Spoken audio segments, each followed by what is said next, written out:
So, what's happening? How are you all doing? Now, today I'm going to be going on another adventure. Today I'm going to be doing another video for Instagram on how to take better Instagram photos. I hope you could enjoy that. But today I'm vlogging as well. I'm going to be running some errands. First I'm going to be doing the adventure, and then I'm going to go up to meet a friend. Yes. What am I going to say?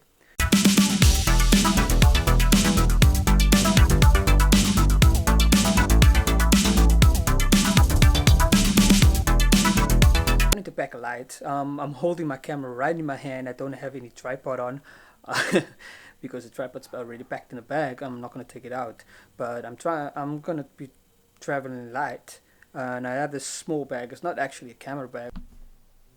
Okay, there's the bag. Cell phone footage. So this is how everything fits in. Got my camera with a long lens. Got the Rode Video Micro.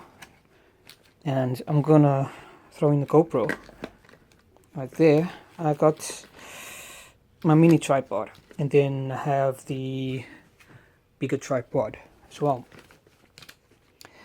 Let's go.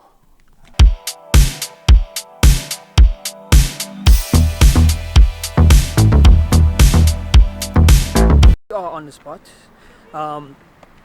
So as I said before, Google Maps is your friend, because I actually saw this cool building, and if you take a photo right on the beach, it looks like you're in Dubai because of that building at the back of it right there. It's a very cool building.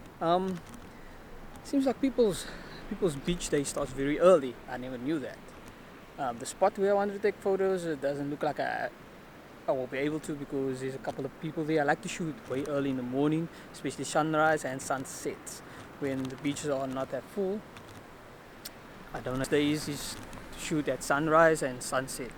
At the moment the sun is pretty high, so we're gonna see what we can get on the beach.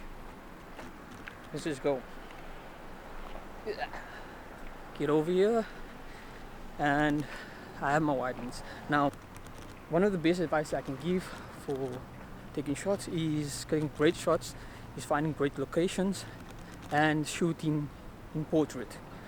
Why? Because when you crop it down to 4x5, you got a lot of information on Instagram, and so that is the best. Shooting portrait. If you do shoot landscape, shoot it a bit far so you can get a lot of information in. When you crop it down to 4x5, there is still a lot of information there.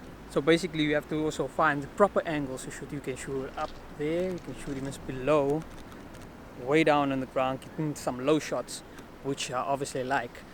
Straight on shots, don't just do straight on shots because it looks mediocre. If you want to do some portraits straight on, that's cool, but get some high shots as well. Use a wide lens. Wide lens is good. You can use like 50mm or like if you want to, like around 35, but you have to put it a little far so you can get more information in when you're shooting, more detail, more more of the background in. You can use shallow depth of field if you want to enhance the subject, especially like the person that you're shooting. But obviously this is one cool spot. I don't know if 50mm, but let's take some shots and let's see how good we get.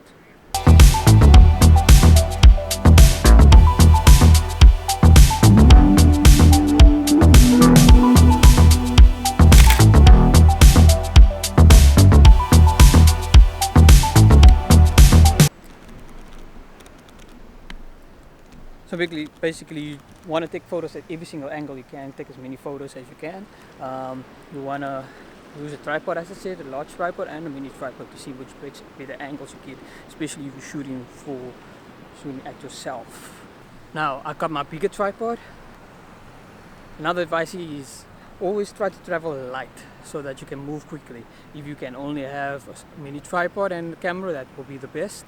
If your camera does do wirelessly, that's one of the perfect things to do, is to shoot wirelessly with your camera, because you can trigger it wirelessly. Otherwise you have to set it on timer. But if your camera does have the wireless function, the Wi-Fi function, use your cell phone and shoot wirelessly. That is an awesome way to do it. And if you don't, either use wireless triggers or checking out the different angles makes it best, so that you can pick out the best shot that you want. Another point on carrying light is that it doesn't draw attention, because people will look at you. But we want the cool shots, we want to do it, we have to take the risk, we have to take off your shoes and get those shots. I do it.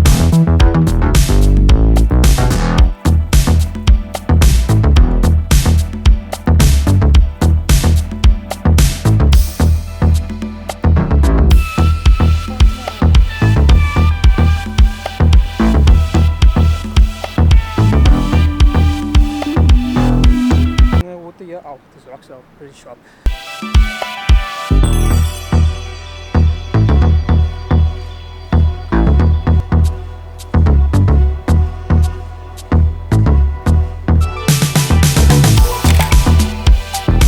This water is nice and warm this side. On the other side, the water is like damn cold, but it's nice and warm here. It's very cool. As you can see, I've been taking that shots. Now I'm gonna move on, but it looks like I'm not gonna be able to put on my shoes, so I'm just gonna walk bare feet and walk over to that side, to that building there. It's this green building on that side. I don't know if you can see, right there over there. Yeah, over there. I was hoping to take some shots over that side, but I cannot. But you know what? I'm going to. So let's just take shot, because it's still shallow over this side, and might use the 50mm lens, and then we can see what we can get.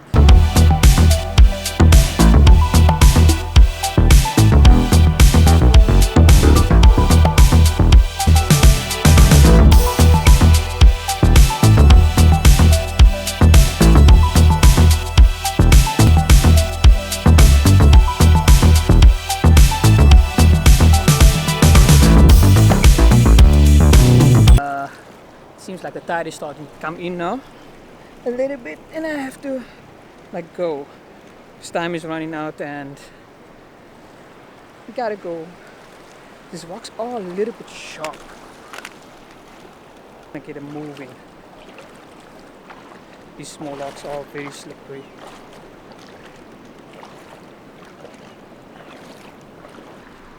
So you have to go like almost above and beyond to get your shots. Always look for new shots, look for different angles of place, especially if you're shooting close to a building or something. Shoot at different angles. Oh, stone like stabbing me right underneath the foot. This building's just here, so I'm gonna walk. No need for driving. Or right behind me on the side. That is such a cool building over there.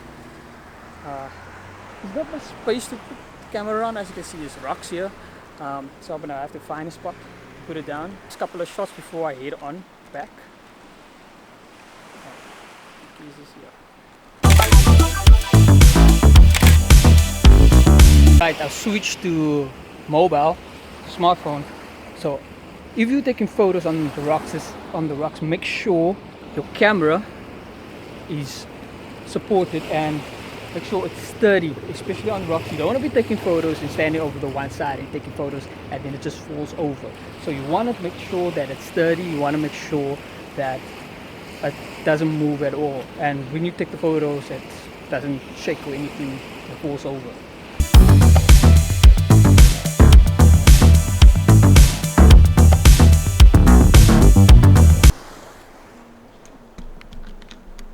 Right, I am done and I'm heading off to meet up with my friend. It is like 10. I'm gonna be there in a few minutes. Should have been there already. Let's carry on. Let's go. Let's move, and then we'll meet up with a friend. Have some coffee. Some great coffee. Right, back at home. So met up with my friend, and I bought a new cable for the mic. It works. A bit longer than the other cable, but it works. The more you do something, the better you get at it. Carry as light as possible. Use a small bag if you can fit everything into that small bag. 2 lenses as well. I use the 50mm and the longer, wider lens. So wider lenses are better for getting like everything to the shot.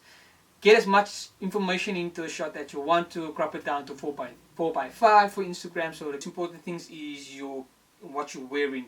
Always wear something that you can stand out from the background. And so that is my tips on how to take better Instagram photos. Please press the like button, it counts, and I would appreciate if you guys could subscribe to my channel and also follow me on Instagram at majesticash06. Until next time guys, I'll see you. Peace out.